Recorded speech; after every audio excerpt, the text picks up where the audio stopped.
বাংলাদেশ জ্বালানি সমৃদ্ধি 2050 শীর্ষক সম্মেলনে পরিবেশ, বন ও জলবায়ু পরিবর্তন বিষয়ক উপদেষ্টা বলেন, এ ধরনের চুক্তি বাতিল করাটা খুবই ব্যয়বহুল হতে পারে।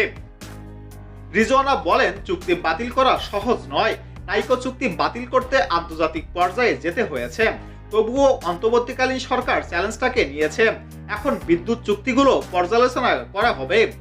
সম্মেলনে অন্যান্য বক্তাদের কথা উল্লেখ করে উপদেষ্টা বলেন, অনেকে বিগত সরকারের আমলে করা বিতর্কিত বিদ্যুৎ চুক্তিগুলো বিষয়ে আলোচনা করেছেন। তিনি বলেন, বাস্তবায়নের পরেও সরকারকে এখনো অনেক প্রকল্পের ঋণের বোঝা বহন করতে হচ্ছে।